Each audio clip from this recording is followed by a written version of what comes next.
নমস্কার বন্ধুরা, আর live and cooking চ্যানেলে আবার একটা রেসিপি নিয়ে এলাম। একদম সিম্পল রেসিপি, তোমরা ভাবতেই পারবে না এত কম তেল মশলা এ সামান্য উপকরণে এই রেসিপিটা করেছি। সেদিন ইলিশ মাছ নিয়ে এসেছিলাম, কয়েকটা পেটি বেশি ছিল, মানে পড়েছিল, সেইগুলো দিয়ে কি করব তাই ভেবে না পেয়ে কাঁচা কলা দিয়ে আজকে শুধু কালো জিরে দিয়ে একটা ঝোল করলাম। কিন্তু এই কাঁচা কলা দিয়ে এই যে কালো দিয়ে যে ঝোল, এই কালো জিরে দিয়ে ঝোল খেতে খুবই ভালো লাগে। আর কাঁচা কলা দিয়ে কোনোদিন ইলিশ মাছ তোমরা খেয়েছো কি না জানি না, খেতে খুবই ভালো লাগে। আর কোনো উপকরণ আমি আর ব্যবহার করিনি।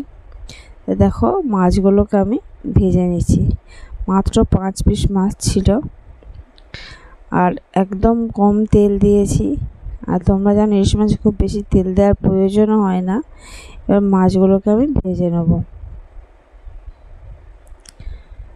বন্ধুরা, এই কম উপকরণে আমার এই রেসিপি যদি তোমাদের ভালো লেগে থাকে তাহলে অবশ্যই কমেন্ট করো কেমন হয়েছে। আর অবশ্যই বাড়িতে এত ওই তেল মশলা, এমনি ইলিশ মাছের তেল আছে, তাই যত কম তেল মশলা ব্যবহার করবে ইলিশ মাছ খেতেও ভালো লাগবে আর স্বাস্থ্যের পক্ষেও উপকার। দেখো মাছগুলোকে আমি ভেজে তুলে নিয়েছি, সব কটাই প্রায় পেটির মাছ ছিল। এবার যে তেলটা আছে ওই তেলেই আমি কালো জিরে দিয়ে দিচ্ছি। আর দুটো কাঁচা কলাকে আমি কেটে রেখেছিলাম, সেই কাঁচা কলাগুলোকে আমি লম্বা লম্বা করে কেটে নিয়েছি, 8 পিস করে হয়েছে। দেখো এবার এইটাকে আমি ভেজে নেব। কাঁচা কলা খুব বেশি ভাজারও দরকার হয় না, একটু সামান্য তোমরা হলুদ মিশিয়ে রাখতে পারো, কিন্তু এটা আমি সকালে জলে খুব ভালো করে ভিজিয়ে রেখেছিলাম, সেজন্য কালো দাগ হয়নি। দেখো কাঁচা কলাকে আমি ভেজে নেব। ভাজা হয়ে এলে সামান্য হলুদ গুঁড়ো আর 4টে কাঁচা লঙ্কা, 5টা কাঁচা লঙ্কা দিয়ে দিয়েছিলাম। এখানটা অন্য আর গুঁড়ো লঙ্কার ব্যবহার আমি করব না।